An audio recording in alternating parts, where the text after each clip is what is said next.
President Bola Tinubu holds Security Council meeting, directs agencies to remain resolute against those undermining Nigeria's sovereignty. The President is clear on his instructions on for us not to accept anyone that wants to disrupt the peace and tranquility of Nigeria. Russian embassy dissociates self from display of nation's flag by some demonstrators in the country.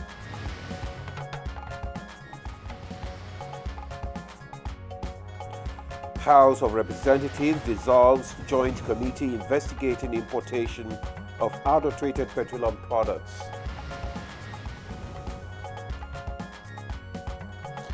And on Good Morning Nigeria today, we shall assess the impact of the protests and economic implications.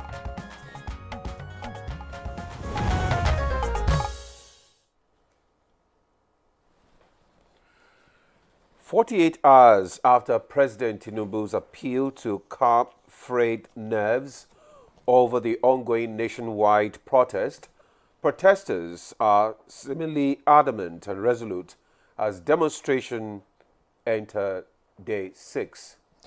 Now, the protests, which began on August 1, have reportedly taken a toll on economic activities, with property destroyed and lives lost. Yeah. Although the extent of the damage is yet to be ascertained, observers believe several billions of naira have been lost. Now, from Amnesty International, about 17 persons are reportedly dead, with the fatalities occurring in Abuja, Kano, Kaduna, Jigawa, and Yobe states. In the past 6 days, several states, including Plateau, Kaduna, Kano, Yobe, Borno, and Katsina states, have either imposed 12-hour or 24-hour curfew following widespread looting and destruction of property by criminal elements who have hijacked the protest. The widespread disruption of economic activities and the imposition of curfews have reportedly caused repercussions to business owners and business activities, with many losing the power to feed their families adequately. Unfortunately, commercial organizations are not left out, as most of the usually bustling banks in Abuja metropolis did not open for business Monday. Today, we focus on nationwide protest and economic implications, as our area of guest will give us more perspective. I am Ademola Adeoye. Welcome to the program. And you know, many people have termed the protests as hunger protest gone wrong, as many become hungrier. It's, so if you like, double wahala. Very unfortunate, actually. All right, I'm Yanrei John. I joined Ademola to welcome you to the program. We're live at the network service of the NTA, watching you right here in our studios in Abuja. The complimentary newspaper review will be part of the program, but that's in a moment. Let's, for now, join Zenra Digbum to find out what's trending in the news this Tuesday morning. Zenret, good morning to you. Good morning, Yenre and Ademola. And here's the morning news. President Bola Tinubu has directed security agencies to remain resolute and stand against any individual or group of persons trying to undermine the sovereignty of the country. This was at an emergency security meeting held at the State House. For those of them flying flags, if you see a lot of them are kids being pushed to do that. We're following up with those ones that are sponsoring them, those that are pushing them, because you know the flags were also made. We identified those areas and we're going to take serious action against that. The president is clear on his instructions on for us not to accept anyone that wants to disrupt the peace and tranquility of Nigeria. Meanwhile, the Russian embassy in Nigeria has exonerated itself from the alleged display of the nation's flag by some demonstrators in the country. The embassy, in a statement in Abuja, says the government of the Russian Federation, as well as Russian officials, are not involved in these activities and do not coordinate them in any way. The statement emphasized that Russia does not interfere in the domestic affairs of foreign states, including Nigeria.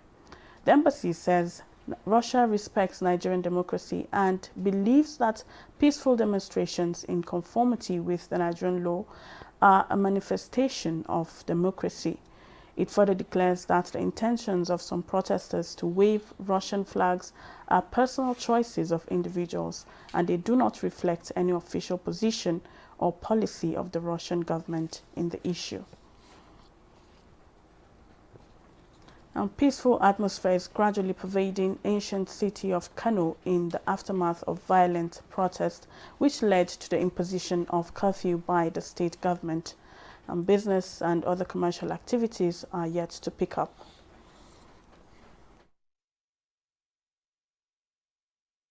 I came out at 8 a.m. and I'll be going back home at 2 p.m. All we want is to get everything back to normal. The House of Representatives has dissolved its joint downstream and midstream committee investigating the importation of adulterated petroleum products into the country. Part of the mandate of the other committee, constituted by the House on the 9th of July 2024, was to investigate the non-availability of crude oil for domestic refineries, the resurgence of fuel queues, and other critical energy security issues. Announcing the dissolution of the committee, House spokesman Akin Rotimi says a new one will be constituted in a bid to guarantee the independence of the investigation. He says integrity, competence, and expertise of lawmakers to be selected will be among criteria the House leadership will consider. And a blueprint for the promotion of efficient court service delivery models is underway. The design plan is to raise the standard of excellence in the administration of justice in Nigeria. Effective court services are not merely about expediting cases, they are about ensuring accessibility, transparency, and fairness. Each of you, in your respective roles, contributes to the larger goal of advancing justice. And those are the highlights at this time. Good Morning Nigeria continues with Ademola and Iyanre after this commercial break. Stay with us.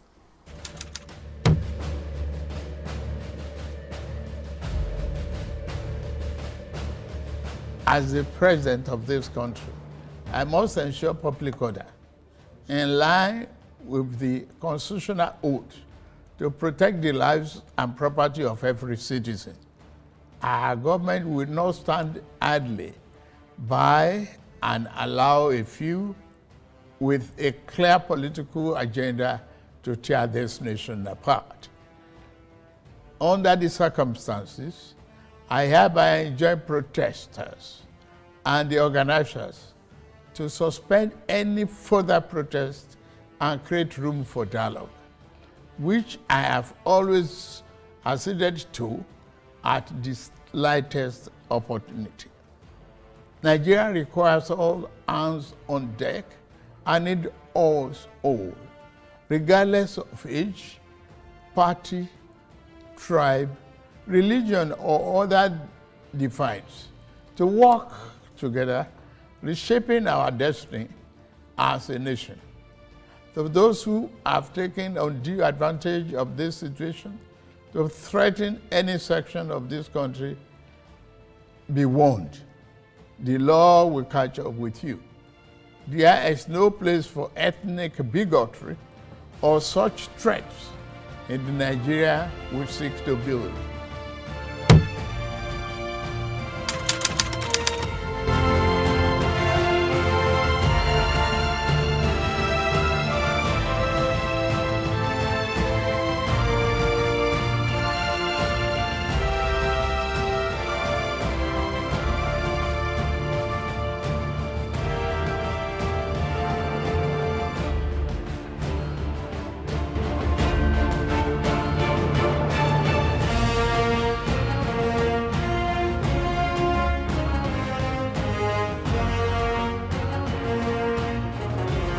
The new Milo 3-in-1 Milky and Creamy is truly milky and contains calcium.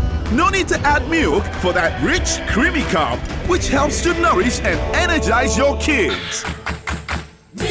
We're live in the open market for Epic 10X Challenge. My people, today I will show you how the power of new Epic 10X gives your toilet a better cleaning than bleach. Than bleach? Yes, so. Impossible. Toilets have stains which bleach cannot clean effectively. But Epic is thicker and sticks better, which gives 10X better cleaning versus bleach and kills germs. Oh, wow. You can now see that Epic is better than bleach. My baby is 6 months old. Wow! Now your baby needs more than breast milk. It's time to introduce mashed meals. In addition to breast milk, begin to give your baby mashed meals that contain at least one item from each of these 5 food groups. From 6 months, in addition to breast milk, your baby needs this combination of food types to grow healthy. This message is from the ANRIN Project, Federal Ministry of Health. A new edition of TV Guide is out. This time, we got up close and personal with the transformational legislator, the Deputy President of the Senate, distinguished Senator Barrel Jibrin. We've created a difference in terms of representation through interventions that have brought an unprecedented infrastructural development to my area. This edition is a compendium of mind-blowing stories for your reading pleasure, ranging from technology, entertainment, economy, media, politics, family, and lots more. It is indeed a park of excitement as we take you through every aspect of life. Pick up your copy and get abreast with issues and trending features within our space. TV Guide, very incisive, very educative and compelling. Grab a copy at the vendor near you or any NTA station nationwide. TV Guide, your indispensable companion. Did you know that President Bola Tinubu has approved the suspension of import duties and tariffs on rice, maize and other essential food items for the next 5 months? The President has also approved the suspension of import duties on pharmaceutical raw materials and equipment. This will help bring down the prices of food and drugs across the country. All hands are on deck to ensure that things get better for all Nigerians. This is the renewed hope.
You're still watching Good Morning Nigeria, live on the network service of the NTA. It's now time for newspaper review.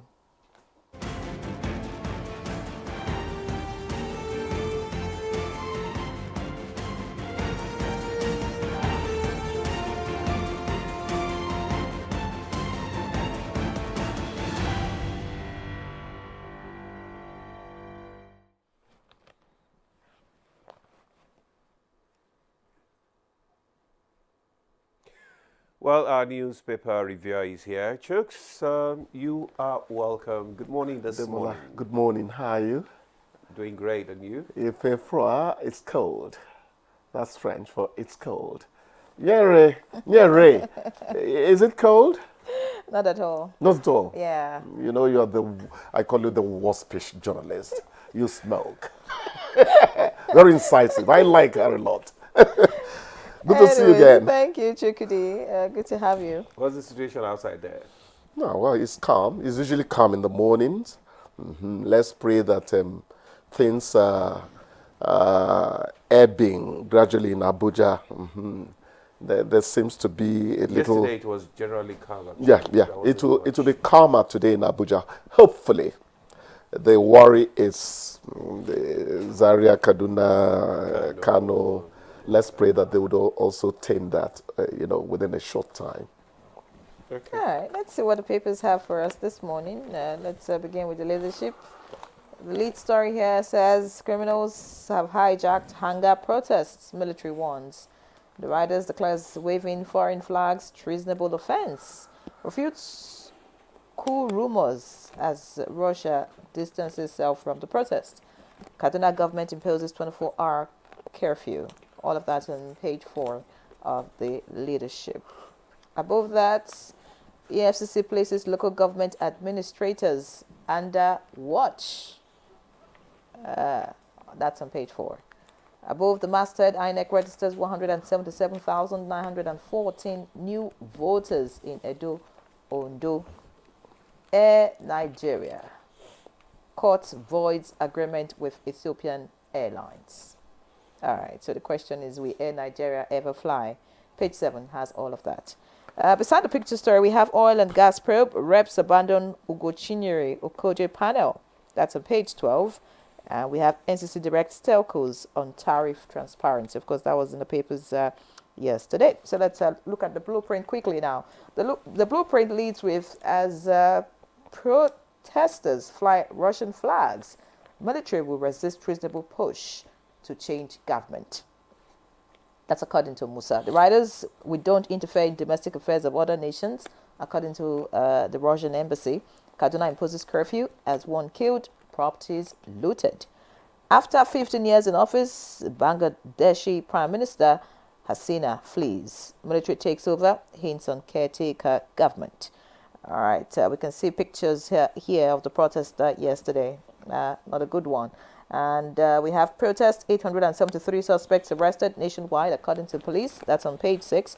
I can assist Tinubu tackle hunger, generate 15 trillion naira in 2 years, according to a rice farmer.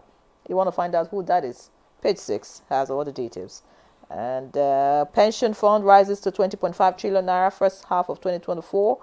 And finally, this morning, Hilton comments NACON on improved 2024 Hajj exercise. So that's it. Demola. Okay, I have the Daily Sun newspaper with me, and just beside the nameplate, we have shooting in Jos as youths defy 24-hour curfew. Kaduna imposes curfew, hoodlums loot, vandalize shops. Protest continues in Ganifa Emi Park, Lagos, Osun, Edo. The details of that story can be found on page 26. Trouble for protesters flying Russian flag. Tinubu orders arrest of culprits. Defense chief terms protesters' action treason. Police arrest alleged sponsor and distributor of flag orders. Russia denies involvement in development. That's the major story, the headline story there. And it can be found on page 4 and 6. Peter Obi knocks president, says address falls short of harsh realities. Details on page 27. NPCL unveils new crude oil grade, begins exports to Spain. Details on page 25. INEC clears 177,914 new registrants to vote for Edo Ondo Goba poll. Details on page 28. Federal government cautions Nigerians traveling to UK against risk of violence. That's a story on page 6. Igbo will go after Biafra referendum. IPOD demands release of Kano. Details on page 28. Reps propose 25-year imprisonment. Death sentence for attacks on schools, students, teachers, kidnapping. Prescribed life imprisonment for aircraft hijacking. Well, that's on page 28. Then we have pictures of protesters across the country on the front page. Chooks. Sorry, Chooks, before you come in, there's this story that affects my constituency. You need to hear it. 76% of babies in Nigeria denied exclusive breastfeeding, according to UNICEF. Who is responsible? I don't know. You know, that's our constituency. We try to be as serious as we can here so that our analysis will be taken seriously. But I remember when I was in Bendel, where I started learning broadcasting. A lady came on her program and knocked women for not breastfeeding their children. You know what she told them? Whether you breastfeed them or not, those breasts will eventually go flat whether you like it or not. True. Because some mothers feel that when they suckle babies, then it will go flat. You know, their mammary glands will collapse too easily and all that. And it's been proved that that children that are breastfed actually get a lot of, you know, they have a lot of what it takes to fight off disease. Yes. Do you understand? So please tell the members of your constituency to do what I know you do, because there's something about you that is very Nigerian. You know, very good. So the worry now is, you know, the protest is taking an interesting dimension in Kano, Kaduna. I mean, the sacrilege of flying another country's flag on our soil is simply not something you want to contemplate, you want to think about at all. Well, Russia has already quickly said we do not have a hand in it and all that. Normally, that's what they would say. I have a feeling they may not have a hand in it. But because of the rising Russian presence in the sub-region, it's actually more of a continental thing because Sudan also has them there. People are wont to suspect that they could be there. Let's not sentence them before you have listened to their case and all that. So we assume Russia is not there. It could actually be a question of contiguity. You know, Nigeria and Niger share a border, and Niger is now ruled by a military junta that tells the world Russians are with us and all that. I think, who was it the other time? Mali? They have a problem with Ukraine now over, you know, an ambush of Wagner, you know, troop units and all that. What is going to happen, what should happen, is that we pray that our armed forces, no member of our armed forces begins to think like that. That's what we pray. And so far, the Nigerian armed forces have conducted themselves excellently concerning the shoring up of democracy on this soil. I think I agree with the former military president, Ibrahim Babangida, that democracy has come to stay in Nigeria. And anyway, Nigeria is not Mali, it's not Burkina Faso. It's not Nigeria. It can't be. Nigeria is a lot more complex. So anybody who wants to try something should know that there will be something waiting for them. Nigeria is not like that. So let's all be careful. Those who are waving the flags, let's say that it is a spontaneous activity which should not happen in the first place, but which needs to be curtailed now, because what they are doing, I actually subscribe to, is being treasonable. Yeah. Yes. I think the Chief of Defense Staff has come out to say that, look, it will not be, you know, entertained, and that they are going to... There are arrests already. Yes. So even the flag maker, yeah, you know. So it's really... but I think that today we are likely to see more calm in Abuja. We're likely to see more calm in Lagos. What I have always said is our management of protests has to improve. The UK has been boiling for the past 3 days. There's no death yet. Yet they are destroying things. So our management of destroying and looting. They are destroying. But before you hear that somebody is taken down, I praise our police force. I'm not one of those who will go out there and tell you Nigerian police that a society gets the kind of police force it deserves. I'm sorry, but that's how it is sociologically. So that's the case. But I think our Nigerian police force We still need to reorientate them. The military rule we had affected so many things. So that truculent, rather staunch, you can't do that while we're here and all that. The police are really your friend. The police are your friend, not the police is your friend. That's incorrect English. Oh, have a little time for English here, So the police is your friend. The police are your friend, but the policeman is your friend. Police is plural. Anyhow, so what we need to do in Nigeria is to know that we don't have a second country. We won't have a second country if we destroy this country.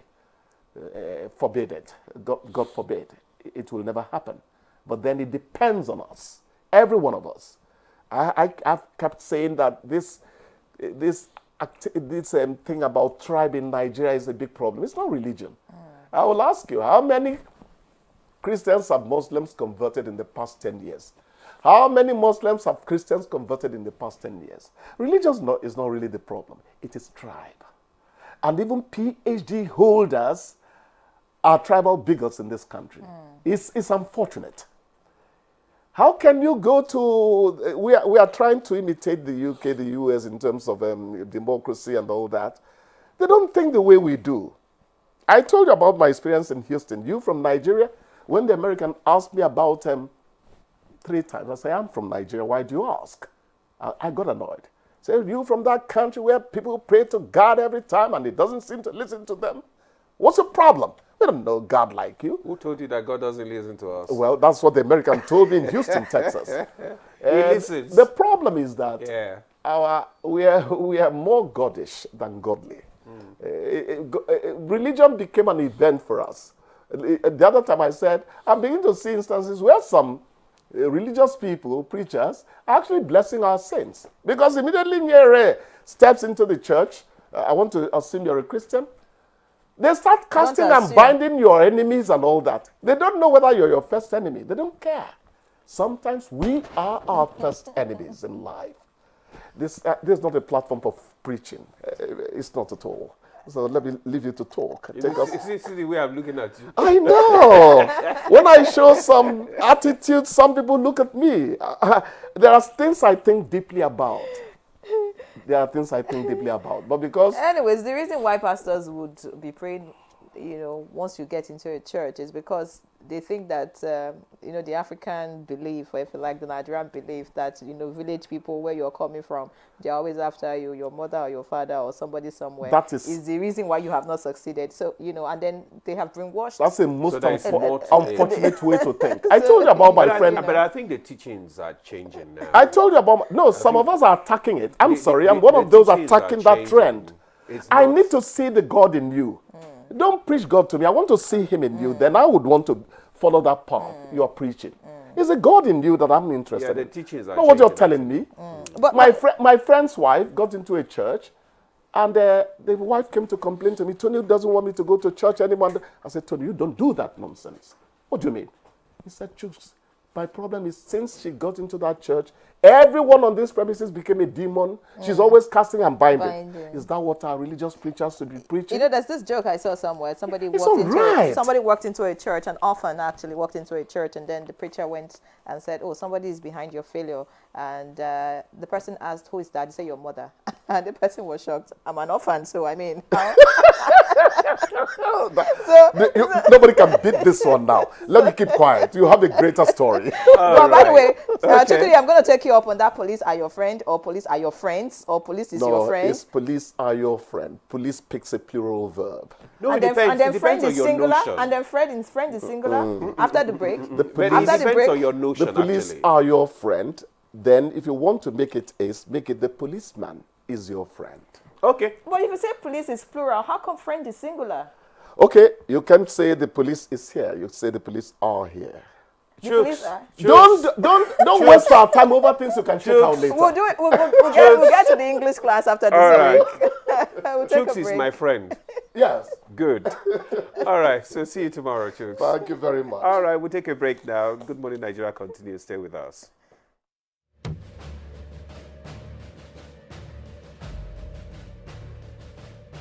My dear Nigerians, especially our youths, I have heard you loud and clear. I understand the pain and the frustration that drive these protests. And I want to assure you that our government is committed to listening and addressing the concerns of our citizens. But we must not let violence and destruction tear our nation apart. We must work together to build a brighter future where every Nigerian can live with dignity and prosperity. The task before us is a collective one, and I am leading the charge as your president. A lot of work has gone into stabilizing our economy, and I must stay focused on ensuring that the benefits reach every single Nigerian as we promised.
for Epic 10X Challenge. My people, today I will show you how the power of new Epic 10X gives your toilet a better cleaning than bleach. Than bleach? Yes, so. Impossible. Toilets have stains which bleach cannot clean effectively. But Epic is thicker and sticks better, which gives 10X better cleaning versus bleach and kills germs. Oh, wow. You can now see that Epic is better than bleach.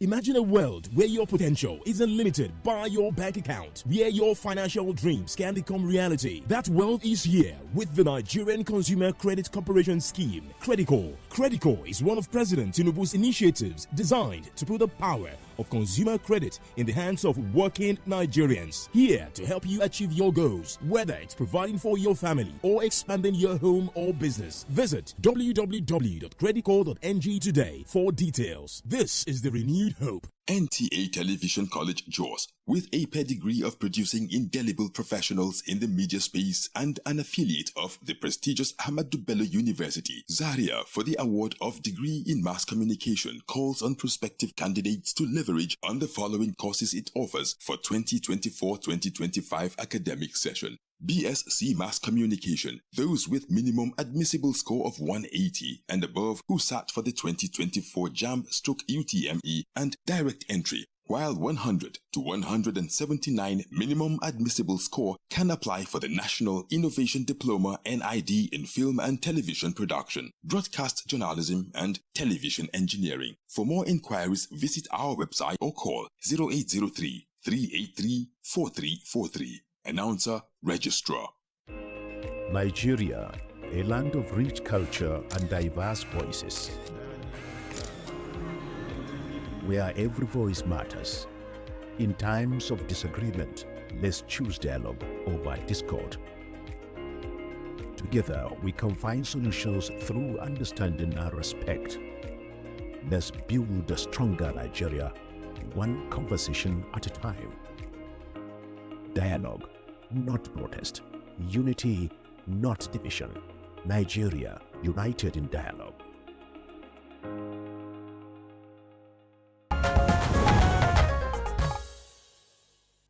All right, just to Okay, you are still watching Good Morning Nigeria on the network service of the NTA. To begin our conversation on the protest and the economic implications, here is background report put together by correspondent Dennis Temple. Nigeria, Africa's largest economy and the most populous African country, has experienced several nationwide protests over the years. Just last week, nationwide protests erupted with significant economic implications. Over the past 5 days, the protest has led to widespread looting, destruction of property, and fatalities. These events have disrupted businesses, resulting in financial losses for companies and individuals. The destruction of property, including infrastructure and private assets, will necessitate substantial repair and replacement costs. This, no doubt, has a lot of implications on the country's economic stability and growth, especially now that the economy is fragile. President Tinubu, in his nationwide broadcast, explains the dangers of the nationwide protest, describing it as regrettable, and promised to restore law and order to prevent more of such incidents. While acknowledging that there is tough times in Nigeria at the moment, the president listed all that the nation has achieved from his economic policies in the last 14 days and urged the protesters not to drag back the wheels of progress. Today on Good Morning Nigeria, guests who are already seated in the studio will shed more light on the implications this protest has cost the nation's economic life. Well, thank you, Dennis, for that background report. Now, joining us to discuss the nationwide protest and its economic implications, let me introduce here in the studio Ni Akinshiju, Chairman, Independent Media Initiative and Financial and Investment Analyst. You're welcome to the program. Thank you so much. Good morning, Nigeria. Awesome. Also joining us via Zoom from Dutse is Dr. Ibrahim Mohammed Adam, Associate Professor of Economics and Director, Entrepreneurship Development Center, Federal University, Dutse, Jigawa State, a Fellow of Institute of Chartered Bankers of Nigeria, an Associate Member, Nigeria Economic Society. Dr. Adam, you are welcome to the program. Good morning to you. Good morning, Nigeria, and thank you for having me. Derek. Also from Dutse, we have Sergey Musa Ahmed, Jigawa State Commissioner of Information, Youth, Sports and Culture. Sergey Musa Ahmed, if you can hear us.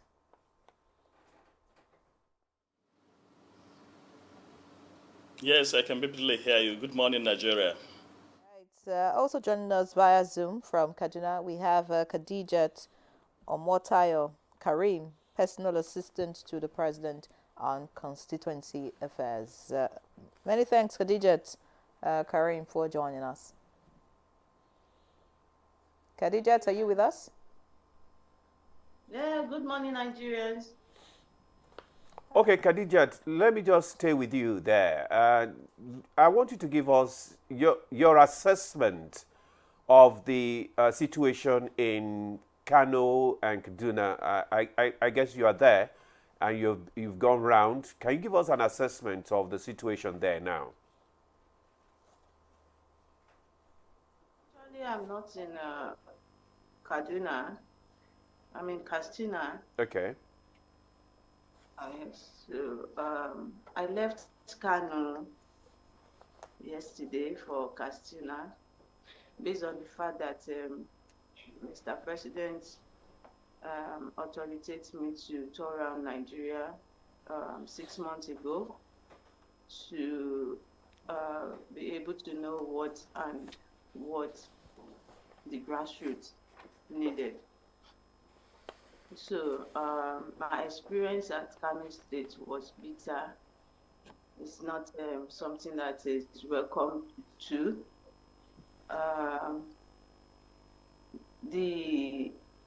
When we got in Kano on the 30th to 31st of last month, we were thinking and able the protest is going to be peaceful, and we are going to use even the opportunity to speak with people, because we are meant to go around the state, do a town hall meeting with grassroots, inspect abandoned projects, ask their needs, go to the palace of Emir Palace, and also to be regionalized with the state governor.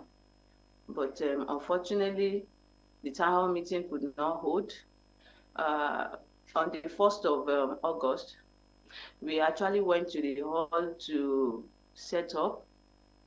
On our way coming out of the hall, the destruction has started already. Even as I speak, the hall we are meant to use was damaged. They couldn't have the town hall meeting again, which is very bad.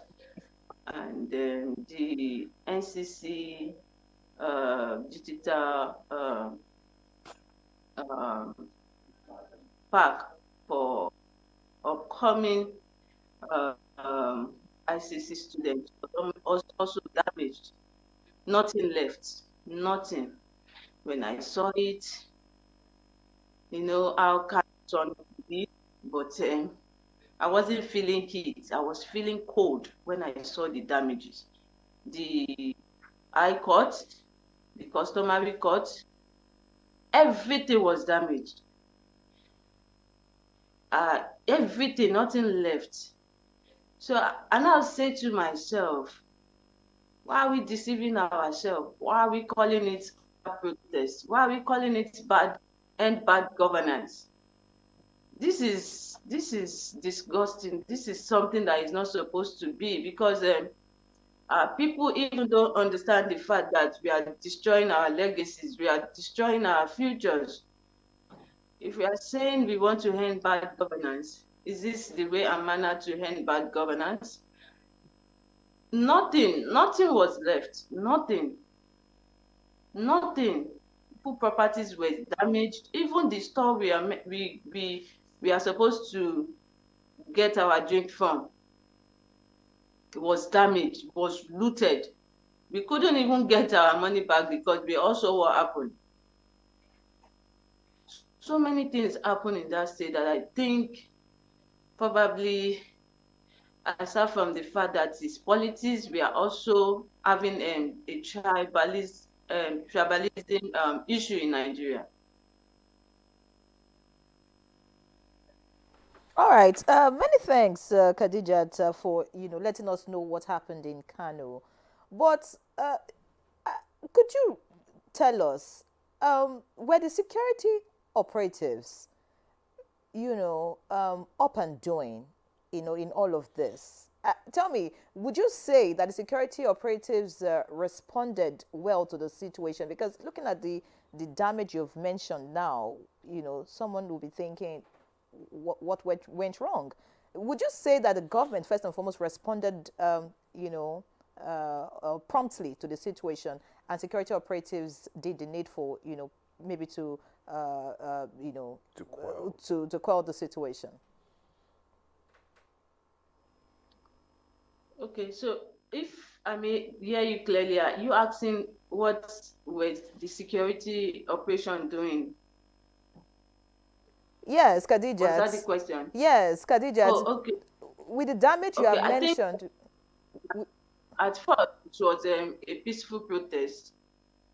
So we being in the hall, we noticed that some masses coming out from, I don't know the street, but we noticed immediately after governor approach and then speak with the protesters, some I don't know, I don't want to use a bad word, but some people were just coming from one corner by the government house, is it state house, and they mingled with the protesters and everything escalated.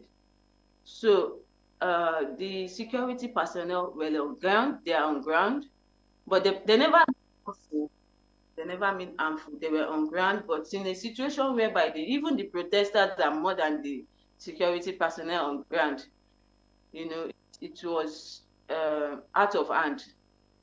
It was out of hand. And believe you me, protesters are not educated to know the right thing and the wrong thing. Even me, I try and interview one or two of them, and what I heard was so shocking. And it is not done anywhere. If you have a personal issue with Mr. President, I think there is a way and manner we should always resolve our issue with this man. If you don't want a civilian to rule, it's all well and good. If you want a civilian to rule, it's going to rule for good. But you bringing people out, telling them, go and do it. It's Yoruba man that is there. This thing is getting too much. It's getting out of hands. When we have somebody that wants to fix the country that works for all, and some people are still criticizing. I interviewed one or two of them, and one guy said, na Yoruba na Ngbati. I don't get it. Why are you protest? Why are you guys looting properties? They said, na Ngbati. I've been intervening. I was not like, I don't understand. Excuse me? Okay, go ahead. Khadijat, thank you so much. I would get back to you. Thank you for letting us know what went down in Kano. Let's get to Dr. Ibrahim Mohammed Adam now, who joins us from Duse, and I would like him to also give us a feel of what happened in the course of the protest from August 1 till this time as we speak. Dr. Adam, can you hear me?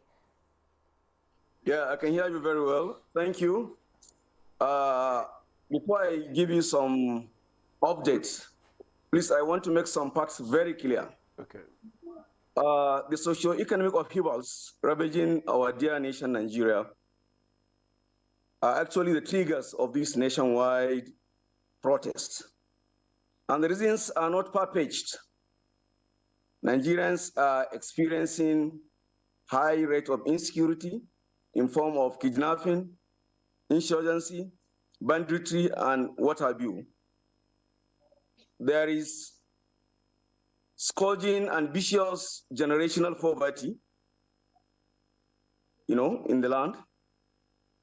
There is hunger, high hyperinflation, cost of essentials are beyond the reach of the common man, and we are witnessing rising unemployment, particularly youth unemployment. And all these culminate to this movement. It's important to note that these problems or challenges did not start with the current administration. It has been lingering for some years now. There were warning signals since 1999. And unfortunately, again, these economic challenges or socio-economic crises are more prevalent, pervasive, and widespread in the northern part of the country, particularly up north. When you look at the statistics, we have in the north the highest rate of unemployment, the highest rate of poverty compared to other parts of the country, and the highest rate of even crimes and insecurity.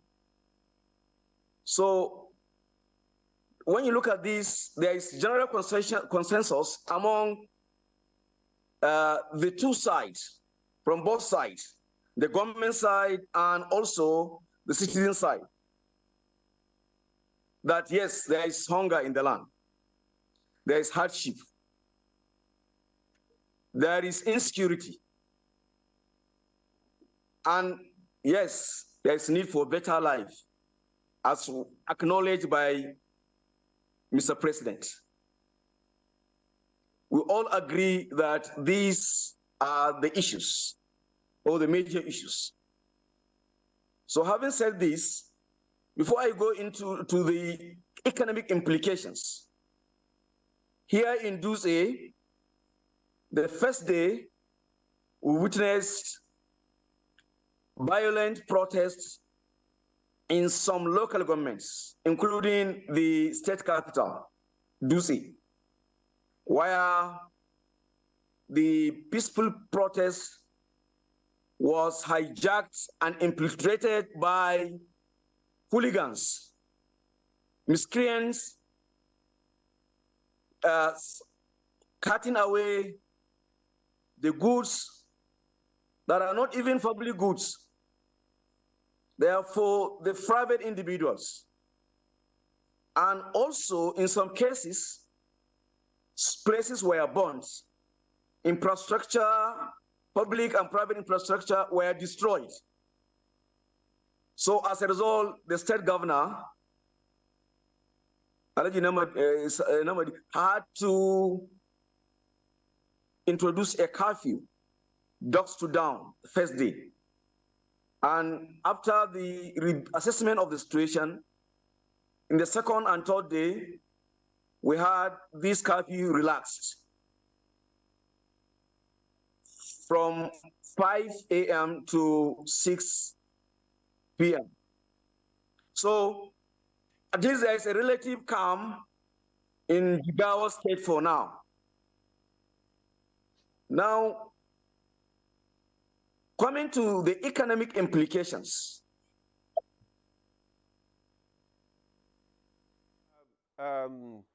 Dr. Adam, just hold on the economic implication. We'll get back to you later. But let's speak to the Commissioner for Information, who is also from Jigawa State. We want to find out from Musa Ahmed, the State Commissioner for Information, Youth and Sport and Culture, how exactly has the state government been able to at least to douse the tension in the state? To what are you engaging with the protesters and also the leaders of the protest?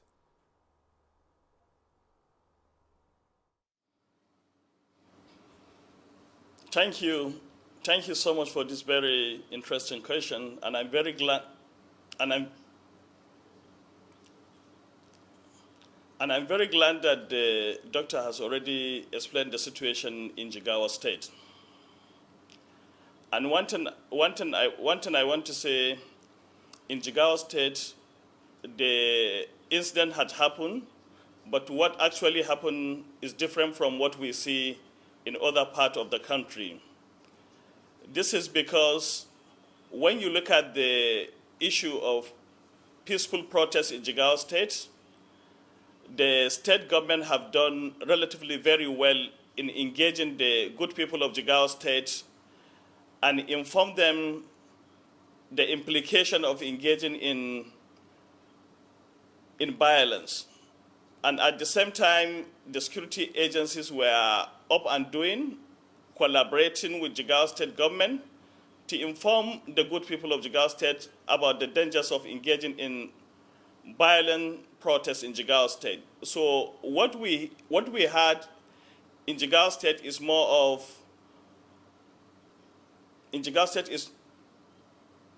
of issue to do with politics, because when we look at what happened, Jigawa State, we have 27 local government. But the incident happened in actually 8 local government areas. And if you look at what happened in Duse, Hadeja, Gumel, Birnonkudu, you will realize that there were some people with political motive that went ahead to burn the headquarters of APC. And at the same time, they were targeting only government government stores in various local government where we have fertilizers, food items, and also attempt to reach out to some major political office holders in most of these cities to do a kind of vandalism and looting. So when you look at the main issue of our discussion here is economic implication of this thing. When discussing the economic implication of this protest, you will realize there are so many issues to consider. The impact of business operation and at the same time an investment. As a result of this violence in Jigawa State, you find that many businesses were closed, and even the petty traders cannot be able to trade their businesses and be able to earn a living. As a result of that, you find that so many businesses have been closed and that have serious economic implication. And considering the economic implication of the protest, you realize that Nigeria is a country that is looking for foreign direct investment. And with this issue of waking up in the morning, find some group of unpatriotic youths vandalizing infrastructures owned by government and individuals, certainly it will deter people from coming to Nigeria to invest. All right. Okay. Honorable Commissioner, your reason, the reason that you gave, is a bit different, a little bit different from what the professor gave. You said that it's politically motivated. The skirmishes that you experienced there. Was the government not envisaging this kind of thing to come up?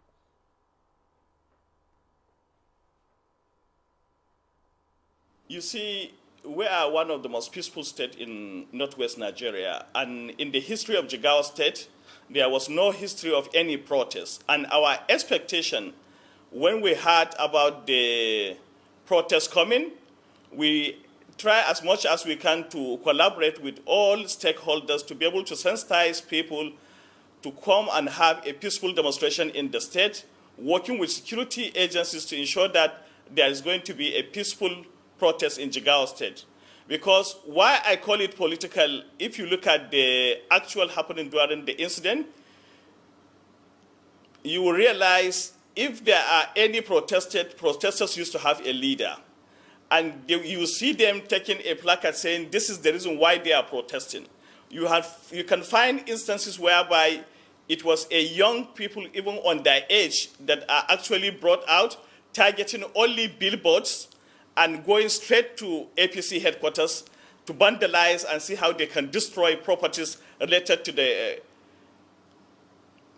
So this is something that we never emphasize, because we believe as a government, people have a right to come out for protest if it is peaceful one. But to have a kind of situation whereby people will go and start destroying individual houses of individual, then targeting government-sensible installations is not something we expected to see. It was as a result of the nature of this protest that turned to be a kind of riot that made the state governor to quickly impose a curfew in the state. But we thank God, working collaboratively with the security agencies and the kind of synergy we enjoy from the security agencies in coping the situation, alhamdulillah, now the state is quite peaceful, and alhamdulillah, with the relax of the curfew, people have go back to their normal businesses. And there were a lot of lessons to learn, and this is something we will do as much as we can to ensure that next time there will be no room for hoodlums to come and take over peaceful protests, if there is any in Jigawa State. Right, lessons to learn. Many thanks, Agri Ahmed. I would get back to you. for you to tell us some of the lessons Jigawa State has learned from all of this, and give us a figure about how many people actually lost their lives as a result of the protest. But let's get back here in the studio. Niya Kinshuju, you've heard our guests from different parts of the country. You have been following developments, in 36 states of the country, including the FCT. You know what has happened from August 1 till today. Give us your own perspective of the whole situation. The hunger protest, was it really a protest? Was it a riot? Was it... Give us your terms. Or was he hijacked? Well, it was supposed to be a protest. But it became a protest that was no longer a protest. And then it became a violent demonstration. And of course, very disappointing in its outcome. Some of us are students of protest and had led protests at different times in our life, and that also understood the efficacy of protest as a form of communication between the people or particular interest groups and the government or authority, given the environment, as it were. So when there is a call for protest, to me and some of those people that we belong in the same school of thought, is a channel of communication. And communication, the basis of communication is dialogue. If you're talking about communication, the first inference is there's a dialogue, not even a discussion. There's a talk between this group and the other group. And whenever I hear about protest, that is the scenario that comes to my mind. Then, of course, this is not without understanding the fact again that in every form of protestation where you have people physically coming on the street to engage government, and I'm saying government because it may not be government at all times. It could be some other segment of the authority lineage. But when you have people coming from wherever they are and coming on the street, it is to engage government, to call for a redress, a redemption of sort and all that. But we also know that for every protest, there is always what we call the contiguous interest and the remote interests. The contiguous interests are the interests that align with the immediate vision, and aspiration of the people organizing the protest. And of course, the remote interest, those interests where some other people are using the ambush tactics to tap into the protest to also now reflect their own interests that may not even align in any way with the contiguous interest. So this is what I've seen play out here. We're talking of protest. Nigerians have a right to protest, and there's a good reason. Talking about cost of living, high cost increase and high cost of living. There's a good reason. Everybody is impacted at whatever economic level, you are, whatever you earn, your earnings, are threatened, are eroded because of high price increase. So everybody across the economic level. So, but when we come out and it now became across about 15 states that I monitored on August 1. In the first 3 hours, it was okay. But after after that first 3 hours, everything turned upside down. And I saw a particular person whose shop, was looted, and he was there. It was a closed shop. It was not operated and all that. But this set of young people attacked the shop, and it was like you were seeing your life go down in your presence. And that person is not even a government person, has no relationship with government. That is his own livelihood. And some people that were ostensibly, protesting about economy was now destroying, demolishing the livelihood of that person. Now, these are some of the drawbacks in protest. And that is why some of us say the kind of social configuration we have in our population now sometimes will not even advise a protest, because you have all manners of categories of people that don't even understand the essence of protest, or that their own vision, of protest is to destroy and loot. Once there's a talk about protest, it's about looting. And the looting do not only affect the government as it were, it affects the ordinary people, common people that share in that same aspiration, but believe that the way to do is to be peaceful. So what we have at this moment is unfortunate, and it also talks to the fact that the protesters or the organizers have not done a lot of sensitization with their people. For me, when you are going to protest, the standard template is that there must be an identifiable organization that is responsible, for calling out the protest. That is one. And where the protest begins, because it is a dialogue, that identifiable organization would be that organization that would interface with the authority.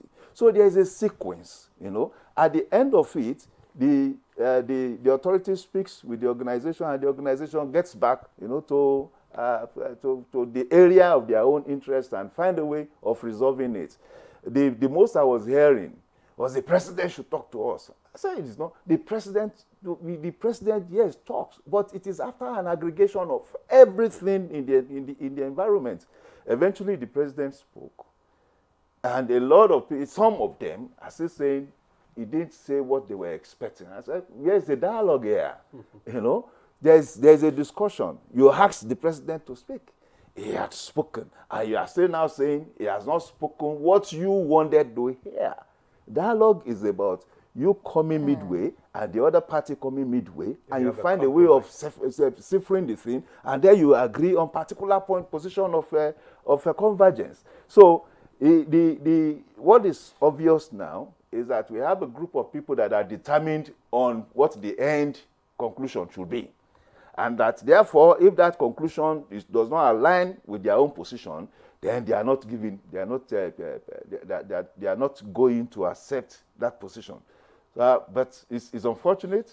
I believe that an understanding of what the president or even the administration's economic policy is about would perhaps, there's a need for Nigerians to have an understanding, the historical, either at the historical level or at this critical junction, why there is a need for those policies. And that, of course, historically, when the government is conscious of the limitations and constrictions in an economy, in an economic space, there may be a need for a paradigm shift. We have seen it. Most of us talk about Lee Kuan Yew, Lee Kuan Yew. Lee Kuan Yew administered Singapore for more than 30 years. And in those 30 years, it was moving from a period of convenience, because we feel comfortable in our zone, in our comfort zone at the point in time. But an administrator with vision comes and says, no, this is not how we should live. We need to move to a more developmental scale, and it upscales that space. And in doing that, there will be some forms of pains, because we have to give up some of the comfort we have been enjoying. Margaret Thatcher, the same thing, when the British economy was more of a government-driven economy, despite the fact that it was supposed to be based on the capitalist framework. It was Margaret Thatcher, within those 12 years of her administration, that changed that framework. And today, she was known as the Iron Lady then, because she determined that the paradigm shift must occur. The same thing with Reagan that time. And then we also have the perestroika in Russia. So at the point in time when the perestroika was being implemented, price of food skyrocketed, in the Russian market. But now, because there was a need for them to find a way of including some form of capitalist, orientation in their economy. And in that period, within that 4 or 5 years period, there was a lot of challenges economically for them. But again, they are better for it now. So it's as if that is the same thing we are going through here. Do we go on with a $30 billion budget annually? When you put the federal government budget and the state government budget together, they are not up to $50 billion of a population of 200 million, more than 200 million people. And you divide that, how much even per capita of the budget size comes to an average Nigerian. and we feel we are big, we feel we have all the resources. We do not. We are talking of a $50 billion public sector budget, you know. And then what do we even have from our private sector? So these are some of the considerations we need to put together. And then to now make it worse, even the small thing we are managing, we decided to destroy. So much that now we are, those who are estimating are talking of 700 billion naira already. We are nudging 1 trillion. Now we have not taken the very important informal sector into consideration. And because about 70% of our economy is made up of informal sector. And it's even difficult to estimate what those ones had lost, because it's every day that they make their earnings and their income. And for every day they are not going out, they are losing a lot. You have said a lot right now, and some people have actually questioned the fact that maybe the government did not engage enough. And the government says, okay, we want to engage you people. Come out. Let's talk. Let's dialogue. But we had a lot of faceless people coming out to say, no, we're not going to do this. How would you advise, maybe in case of another time, for government to better handle this situation, not to have gone out of hand the way it did? Because when you have people that are calling for a protest and they are not coming out, to dialogue. So what is the other way out of this situation in order for us not to have a repeat of this kind of situation in future? Because just like you said, the hardship is there and the government is working at it. The Honorable Minister said some of these, skirmishes are politically motivated as well. So we have so many sides to these protests. So how do we better handle it, the next time? I think it should be a matter of continuous engagement, and it should not be a federal government people engagement. We have 3 layers of governance in Nigeria: the federal, states, and local governments.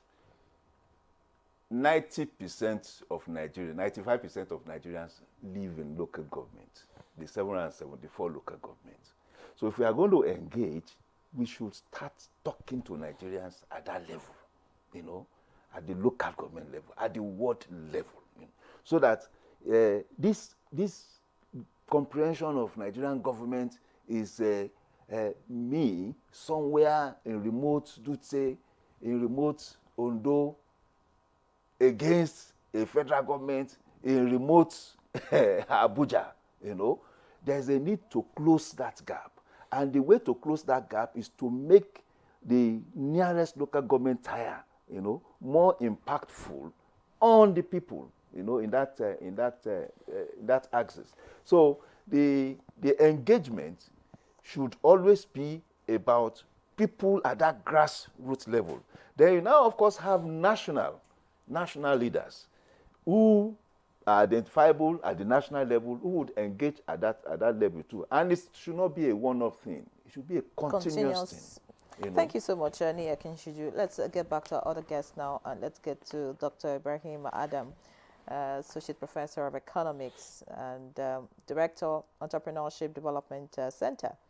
I'd like you to please give us an estimate. Nia Kinshiju has told us that about 700 billion naira would have been lost as a result of this protest, and of course figures are still being put together. From your own end, the NSAS in 2020, the estimate by the LCCI, Lagos State Chamber of Commerce, put it at 700 billion also, I remember. So now, anyways, but I would like you to give us your own view and what you think this damage is put at the moment, looking at the property destroyed. I mean, so many states have gone backward as a result of this. Speak to us. Thank you very much. Let me just open it a bit. The protest, the nationwide protest, actually has pros and cons. The negative effects and, of course, the positive effects. But let's look at the negative effects first. First and foremost, we have seen loss of lives. This is really very unfortunate. NLC put it at 40, and I'm very much sure that this figure is much more than this. And still we have not heard from the government, but this casualty is from both the security agencies and, of course, the citizens. On the part of the citizens, we have the protesters and innocent Nigerians. A case at hand in Kano where a child of a girl of less than 10 years was shot. You know, the bullet penetrated and shot that girl, which died eventually. So, from economic perspective, the most important asset to an economy is its people, the human capital. And unfortunately, having lost this number, and still the number is rising, because some are presently at hospitals receiving treatment, some have already been incapacitated, and still, when you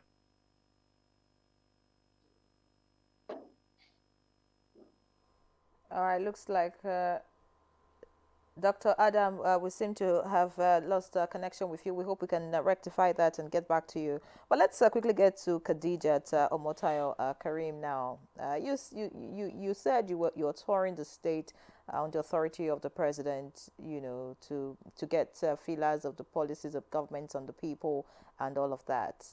I want you to also speak to us at this point, because you are not an economist. You're not able to give us the figure in real terms of what would have been lost as a result of this. But I want to understand if this could have been politically motivated or as a result of the economy, as already mentioned by Dr. Adam earlier. When you spoke to people in the different states you had been to before August 1, what was the response of citizens to you as regards the impact of the policies of government on them? Was it an issue of, like you were trying to mention, about who was the president, or was it an issue about what their pockets were saying and their bellies were saying as at the time you spoke to them? Okay, thank you. So I think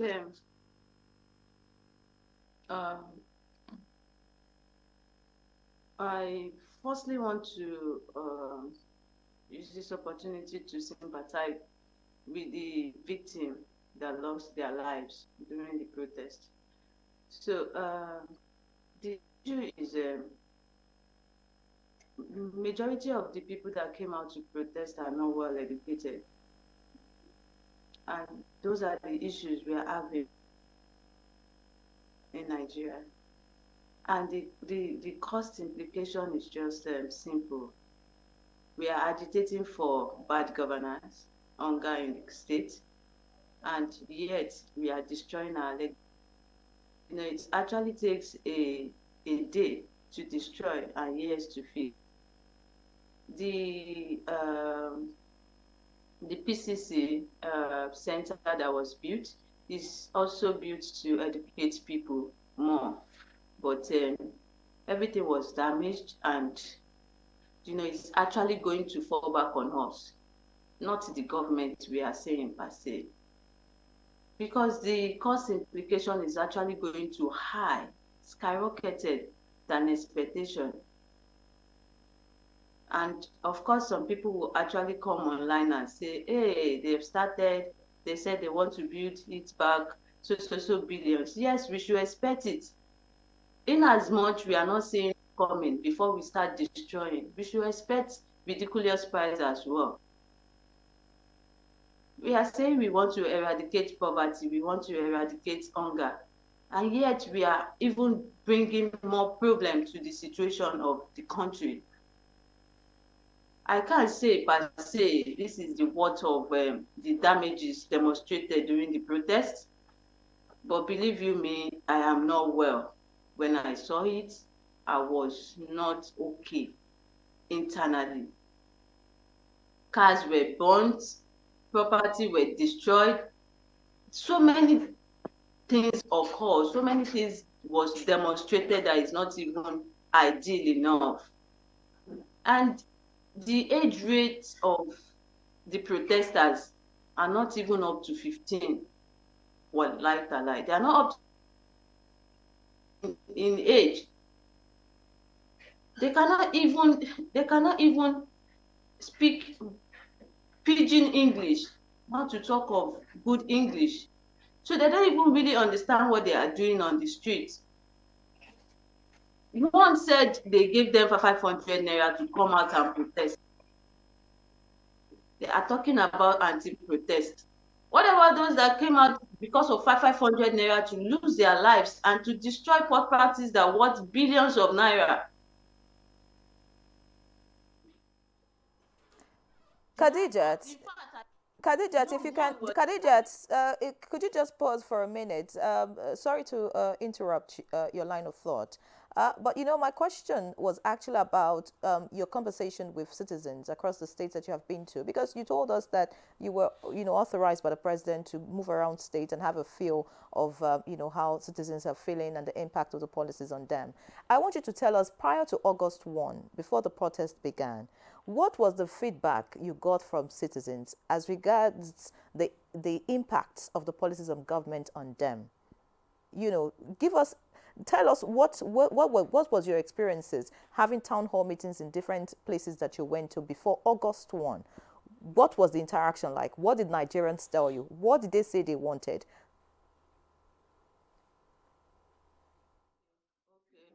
Okay, thank you.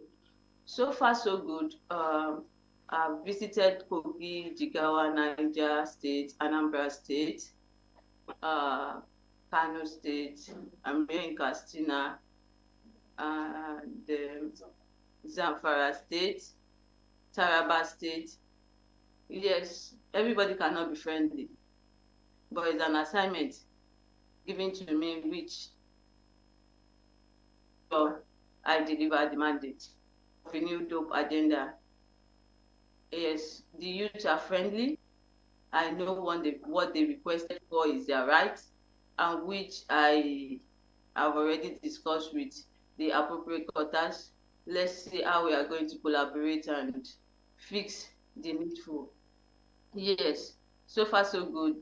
They have been advocating for empowerment, jobs creation, insecurity in their communities, vocational centers, bad roads. You know, lives has not been so meaningful for them, do you understand? But and I believe it's because Mr. President also have them at mind. That's why he said I should go and represent him. I should go and visit all the states in Nigeria at the grassroots level, engage them, not only the youth. I also engage the emirs, the kings, the Ezes, which so far so good.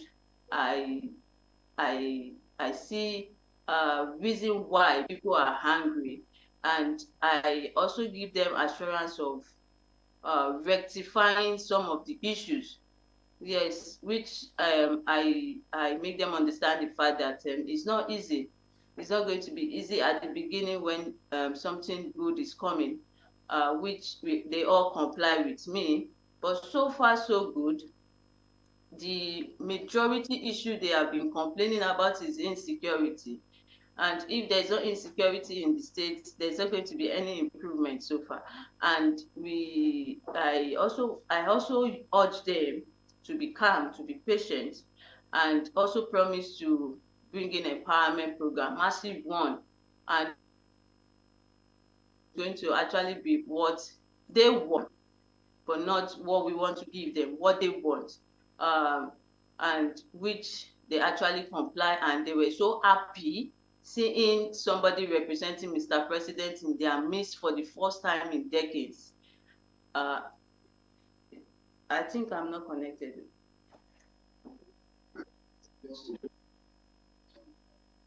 Oh, okay. Okay. So I saw a strange thing, so I had to call people to order. So and of course, Mr. President, I saw some of the reports, and he promised to do as much as he can, and it has been in his agenda to work hand in hand with the grassroots politicians, to work hand to hand with the good people of Nigeria. And like I used to tell people that this man has not come to govern a political or a APC government, but a government that works for all. He wants people at the grass level not to feel abandoned. That is why I've been going out there 6 months ago, discussing with people, getting their feedback, interactive section, what do they want, what do they need, how can the federal government and the state government collaborate together to achieve a simple goal, a goal that will bring back to Nigerians, that will work for all. And we've been getting good feedback. Even some states were not accommodating, but immediately I give my speech and reason why I am visiting their state, they had to comply with us.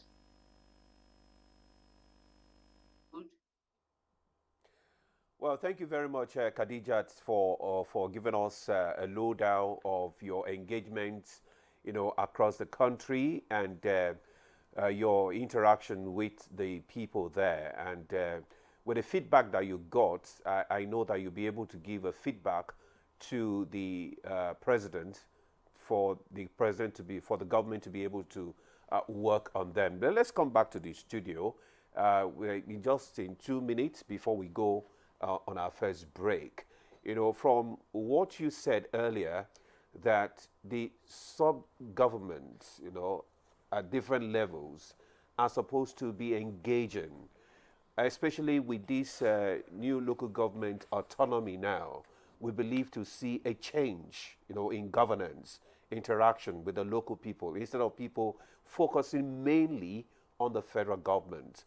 So with this development now, what advice would you give to the people in the way that they should also, engage with government at different levels? And be more interested in what is happening in their immediate environment. What Ajia Khadijat is doing on behalf of the president is laudable, but it cannot be enough. At the most, she will be able to go to 36 states and meet leaders, so-called leaders. I'm sorry to use the word, because it's the definition of leadership is by your own perception. So somebody is a leader seen, at the state level, may not be responsible to so many people at the local government level. And I believe that the individual is as important as the other individual, because generally it is as a together in the first instance that we even vote. These are individual decisions, and that's why the individual is important. Voting itself is an individual decision. So after the vote, the governance too must also take the individual into consideration. However, there are different capacities for individuals. You have individuals in certain streets, in certain areas, that don't even know the road to the state capital. And therefore, it also means that they cannot even get information from the state capital, either on the in any of the mass media, because they don't even have access, to electricity in the first instance, that they will be here listening to television and all that. So for me, it is important for direct engagement. And the people that can do that are the councillors, the chairmen of local government. You have 774 local government in Nigeria. There is no way an officer or officials of the federal government will go through all those local governments in a year. We have 300 and how many days in a year. So if you want to go to each one a day, you'll be talking of 2 years, and that would have lost its own value. So it's important we energize, empower the local government through, of course, the instrumentation of the states, because these are the two tiers of government that are nearer the people. If the local government are empowered and they are engaging the people, they will create jobs, they will create business opportunities. I remember in those days when we were growing, our parents in the streets were contractors to the local government.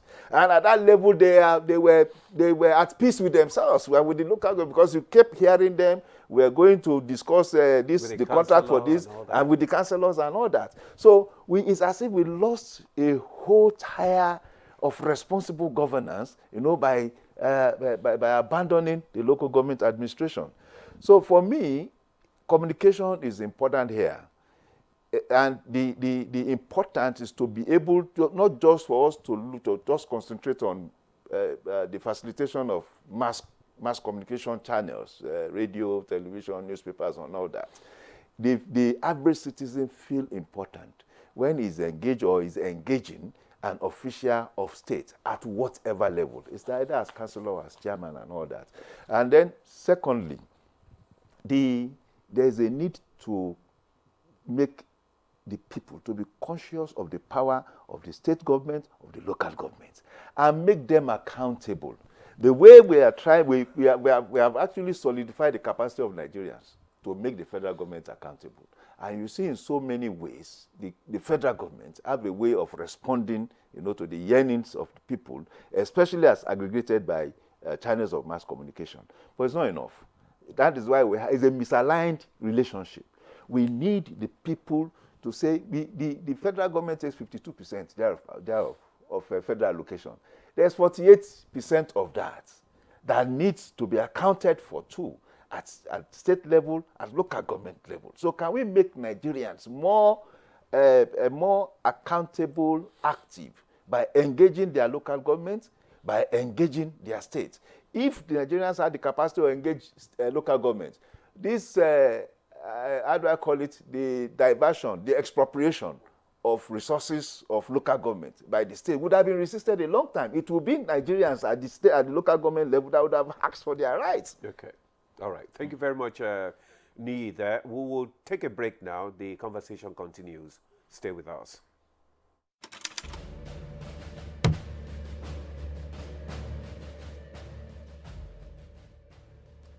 My vision for our country is one of a just and prosperous nation where each person may enjoy the peace, freedom, and meaningful livelihood that only democratic good governance can provide.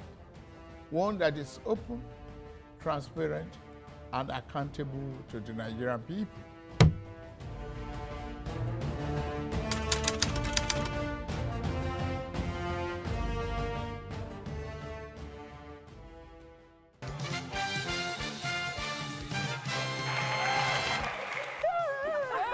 The Nigerian meal you most likely ask to taste before buying? Granuts. Granuts! Job dog food. The first, second, third, fourth, fifth. Now you see your favor. The last one. We have 2 more siblings. Thanks, your mommy and daddy. What will you do if you catch your partner cheating? Break up with him. I'll cry. I'll pack my things and leave. Drink. Keep malice. I'll slap him. You were getting ready. Beat him up. Survey says.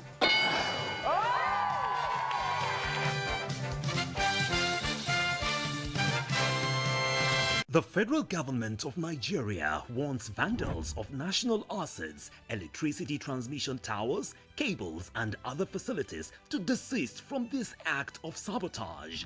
Vandalism is a serious crime punishable under the law. Vandalizing electrical equipment will affect millions of Nigerians, including your loved ones. Remember that national assets belong to all of us, hence the need to protect them. Report all cases of suspicious movement around electrical facilities to security agencies. When you see something, say something. This message is from the Federal Ministry of Information and National Orientation in collaboration with the National Counter-Terrorism Center, NCTC, Office of the National Security Advisor. Relief is coming. More wages, reduced costs. Nigeria's national minimum wage is now 70,000 naira and it will be reviewed every 3 years. The federal government will commence immediate implementation and state governments are being encouraged to follow suit. With the presidential CNG initiative, transport costs are coming down. Are you a car owner or a transporter? Visit www.pci.gov.ng to find out how you can benefit from switching to CNG. This is the renewed hope.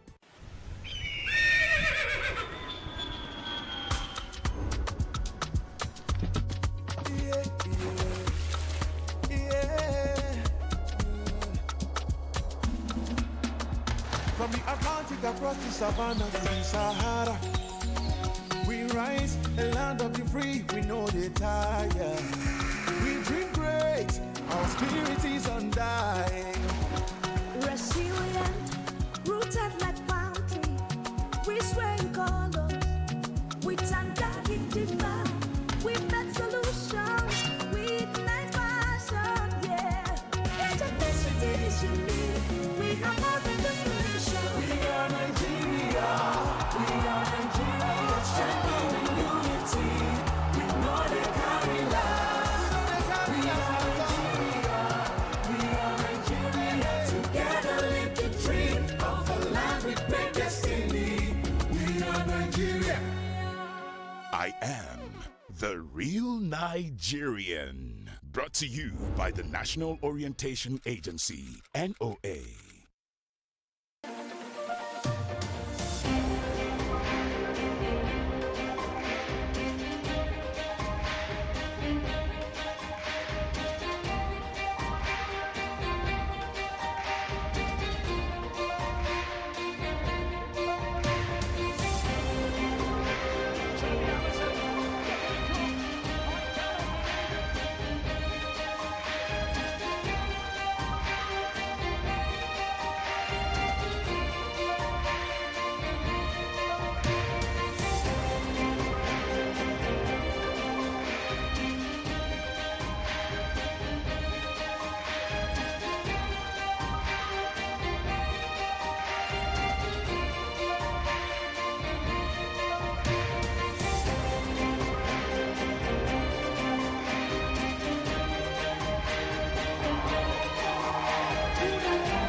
Thanks for staying with us. You're still on to Good Morning Nigeria on the network service of the NTA. And our conversation today has been on the economic implication of the ongoing protest.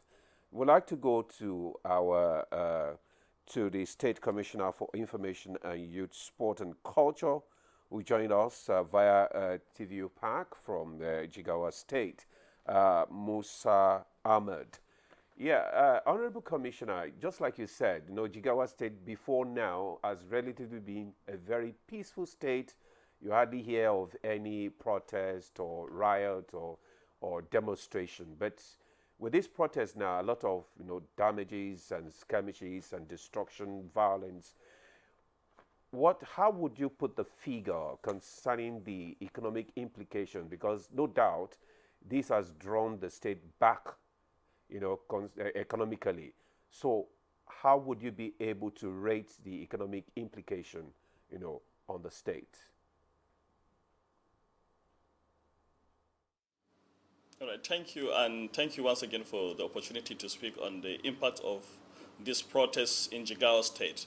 One thing I would like to say, the figures in terms of Naira value has not been put together, but there is high level of damage in the state government side. Like I can tell you, during the protest, we have an agency in the state government that is called GESCO. GESCO is responsible for providing agricultural supply to the Jigawa State citizens. And they have stores across the state. I can give you an example. In Gumel, there was a store of Jasco that has about 19 trucks of fertilizer that have been vandalized. In Hadeja, we have a store that is called Jasco and Jada, where they have fertilizer, and about 36 trucks were destroyed in that particular store, which is very huge. And when you go to Birnon Kudu, which is a very big city in the state, we also have about 19 trucks of fertilizer that have been vandalized by the people. And put together all, when you have the statistics from the state agency responsible, you see that about 109 trucks of fertilizer have been vandalized. And the cost of fertilizer in market is ranging about 35 to 40,000 naira, but the state government, in his wisdom, subsidized the price of fertilizer to just 28,000 naira per bag. And unfortunately, these fertilizers are now being sold at the cost of 2,000 naira. So just look at the huge loss that the state government have procured as a result of the vandalism of about 109 trucks of fertilizer. And apart from that, you look at, there are various instances whereby state secretariat local government secretariat are being burned, and private cars of individuals being kept at those secretariats are being vandalized and burned to ashes. So there is a huge damage from the state government, and some notable individuals in the state have also procured this damage that are also currently being calculated to see how we can be able to come with exact figure or approximately what has been lost in the state. So it's a serious setback. And when you look at the agricultural potential of the state, and when you look at the effort of the state government to see how they can alleviate the suffering of our farmers, which has a serious implication to the food security of the nation, because it is expected when Jigawa State have turned out as we don't have any flood incident in Jigawa State in the 2024, it is expected will contribute hugely to the food security of the nation, and that also has a serious consequence to the economic growth of this nation. Indeed, the economic implications of this protest is devastating. Of course, it hampers development and exacerbates poverty. But listening to you and talking about, the protesters attacking warehouses or if you like, trucks that carried fertilizer, what message does that send to the state government? Because, the price you have pegged as what it is in the market originally before the protest, of course is way above the means of the average farmer in Jigawa State, I suppose. And could you give us the figure of fertilizer as at last year and what it compared to what you just told us now, and tell us what is a pointer, what does that point to the state government as regards the needs of the people?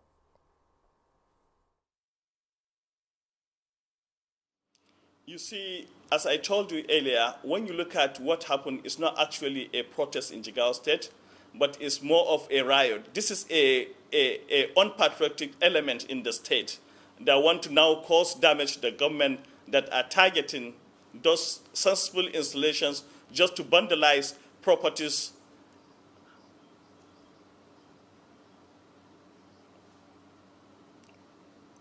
So one thing I would like to tell you, we have been able to make a very, very serious arrest to that effect. And now I can tell you authoritatively, we give glory to God. There was no incident of anybody died in Jigawa State, but we have custody of over 226 suspects that have been arrested. And already, as a result of the mobile court we operate in Jigawa State, about 149 have been sentenced to court, and they are under investigation. So that is to say, at the end of this exercise, the state government will be able to have much more in terms of information, so that we'll be able to have actual happenings that lead to these incidents of vandalizing government properties, particularly targeting at stores where we have food items and fertilizer. Very very much, Sergey. You didn't quite answer my question about what the price of fertilizer is, as of last year and what it is now, and why fertilizer was the target for the protesters. But let's move on away from all of that. Let's get to Dr. Adam now, who also joins us from Jigawa State. I'd like you to tell us some of the lessons you think that the state would have learned as a result of this. Associate Professor of Economics, Dr. Ibrahim Mohammed Adam, my question is to you. What lessons do you think that the people of Jigawa State would have learned from all of this? And what do you think the government should do differently now with the fallout of this protest? Thank you very much. In just a minute, please, let me quickly run down through the core implications. Then I move to your question.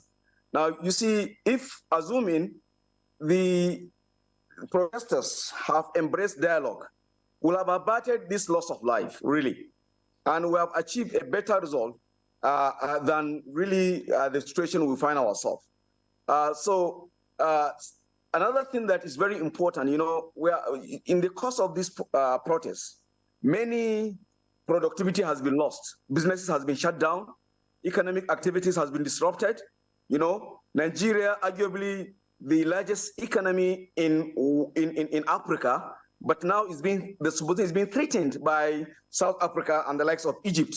So, this has actually slowed us down, it has set us aback, being that we are really leading, we are competing. And what we have lost now, which is very huge, imagine 1 trillion naira, is being lost, in 2 days. And this just from the formal sector. The informal sector is more than double the formal sector. And that means the cost implication in naira, so far, it could amount to more than 5 trillion, putting together the formal and informal sector, which is almost 1/4 of the entire 2024 budget. So I think really the protests got to be suspended, considering the cost implication. Many properties has been destroyed, has been vandalized, and the cost is even coming up. Imagine a digital skill center where it was set up by the government to empower youth has been totally destroyed, with the last thing in that, the ceiling being brought down and taken away by miscreants. This is really pathetic. And also, as a result of all these, we have seen, increase in poverty, hunger, starvation, hardship, because people have not gone out for days. They need to look for means of survival. And really, the hardship, the process, the hardship is really taking toll on all Nigerians. So, and another thing which has already been mentioned by one of the contributors, this has actually repelled investors, both foreign and local, because you cannot take your investment where there is no relative fees, and the cost of reconstruction, all these is really going to take most of our resources as a nation.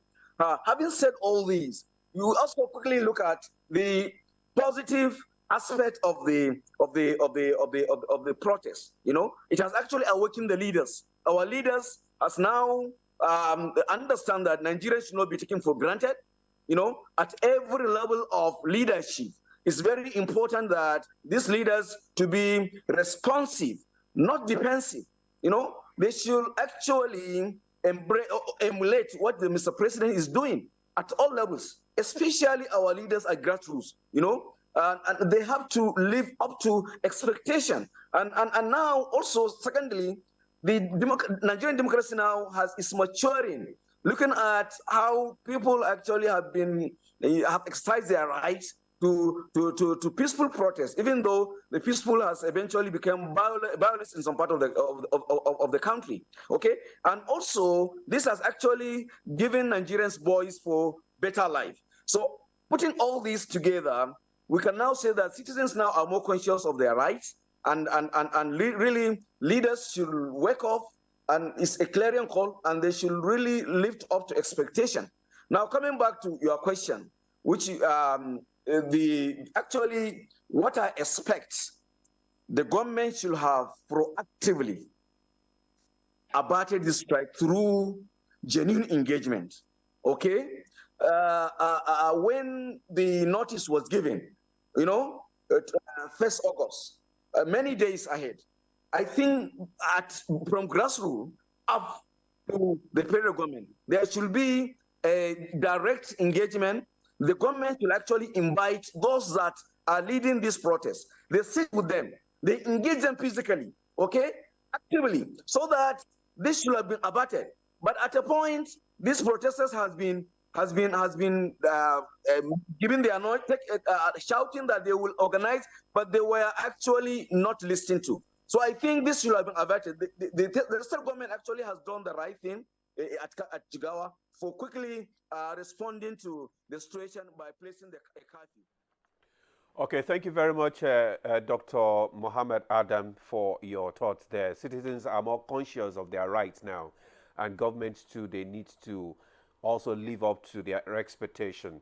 Now, we're trying to round up the conversation this morning. Let's just go to Khadijat.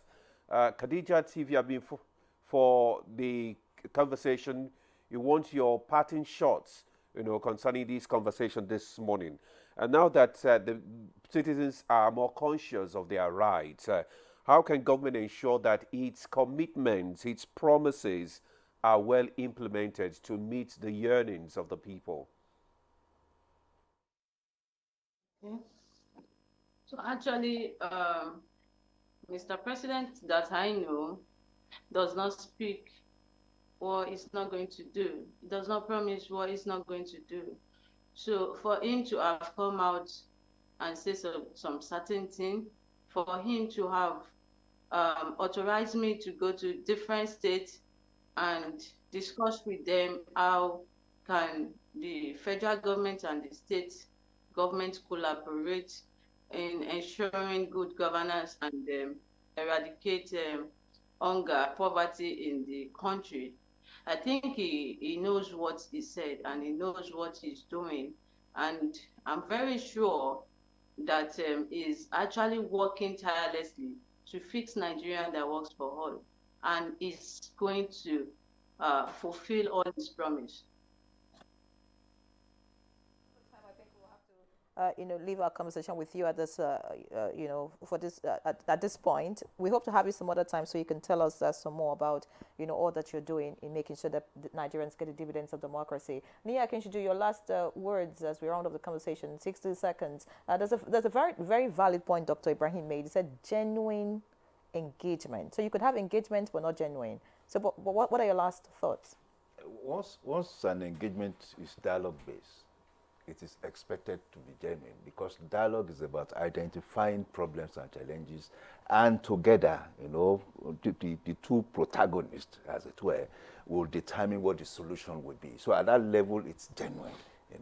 Then for me, we are experiencing a new economic environment in terms of the policies governments have been deploying. And to that extent, I think there's a need for a continuous engagement, with targeted interest group and of course with the larger population.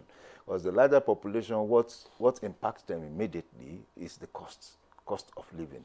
So there's a need to continually rationalize that this is also an interim situation and that we would exit this situation into a more better, brighter future. Thank you very much. Of course, better, brighter future is what we seek, and we hope Nigeria will be better at the end of the day. Many thanks, Nia Kinshiju, Chairman, Independent Media Initiative, also Financial and Investment Analyst. Media and Policy Initiative. Thank you so much, Nia Kinshiju, for joining us again. Dr. Ibrahim Mohammed Adam, Associate Professor of Economics and Director, Entrepreneurship Development Center, Federal University, Duse, Jigawa State. Many thanks for being our guest this morning, and we hope that the peace and calm remains in Jigawa State. Thank you, Sagir Musa Ahmed, Jigawa State Commissioner of Information, Youth, Sports and Culture. It was nice to have you on the program. Khadijat Omotayo Karim, looking forward to having you some other time. So that's Good Morning Nigeria today. Thank you so much for watching. I'm Henry John. Remain tuned to the NTA. And I'm Ademola Adio. Thanks for keeping us company and enjoy the rest of your day. Bye for now.